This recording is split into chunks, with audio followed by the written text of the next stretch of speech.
একজন ব্যক্তি 2 মেয়াদের বেশি প্রধানমন্ত্রী হিসাবে দায়িত্ব পালন করতে পারবেন না। একই ব্যক্তি একই সঙ্গে সরকার প্রধান তথা প্রধানমন্ত্রী, দলীয় প্রধান এবং সংসদ নেতা থাকতে পারবেন না।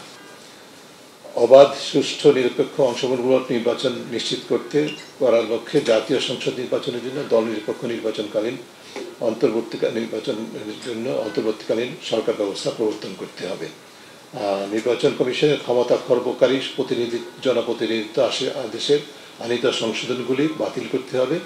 একটি নির্দিষ্ট সংসদীয় আসনে পূর্ণাঙ্গ ফলাফল বাতিল করার ক্ষমতা যা হরণ করা হয়েছে সেটি, এবং একই সাথে অনিয়মের অভিযোগে শুধু নির্বাচনের দিন সংশ্লিষ্ট কেন্দ্রের ভোট গ্রহণ বাতিল করা ইত্যাদি যে নির্বাচন কমিশনের ক্ষমতা খর্বকারী যে সমস্ত ধারাগুলো আছে সেগুলোকে বাতিল করে আরপিওকে সংস্কার করতে হবে। নিরপেক্ষ ও স্বার্থদ্বন্দ্বমুক্তভাবে সংসদে নির্বাহীভাবে কার্যক্রম পরিচালনার লক্ষ্যে একই ব্যক্তি একই সঙ্গে সরকার প্রধান তথা প্রধানমন্ত্রী, দলীয় প্রধান এবং সংসদ নেতা থাকতে পারবেন না।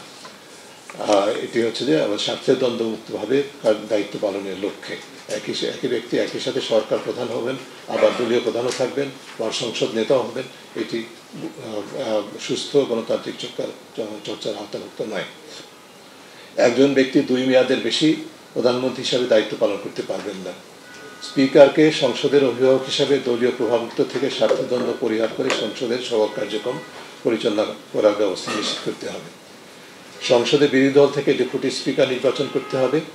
স্পিকার ও ডেপুটি স্পিকারের অবর্তমানে সভাপতিমণ্ডলীর অন্তর্ভুক্ত বিরোধী দলীয় সদস্যদের স্পিকার হিসেবে দায়িত্ব পালনের সুযোগ দিতে হবে। সংবিধানের 70 অনুচ্ছেদের সংশোধন করে নিজ দলের উপর অনাস্থা প্রস্তাব ও বাজেট ব্যতীত আইন প্রণয়ন সহ সকল ক্ষেত্রে সংসদ সদস্যদের নিজ দলের সমালোচনা ও দলের বিপক্ষে ভোট দেওয়ার সুযোগ সৃষ্টি করতে হবে।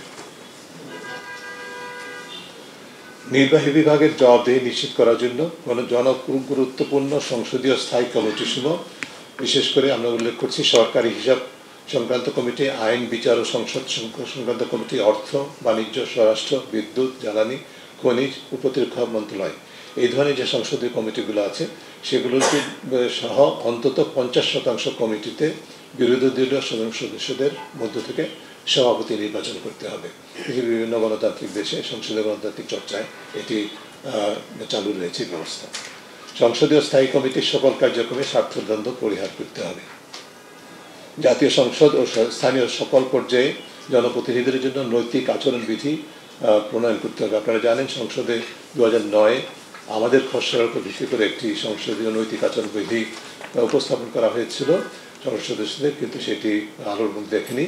কিন্তু সেটি উপযোগ করে সংশোধন করে আমরা মনে করি যে শুধুমাত্র সংসদ সদস্য নন, সকল পর্যায়ে জনপ্রতিনিধিদের জন্য আচরণবিধি প্রণয়ন এবং কার্যকর করতে হবে।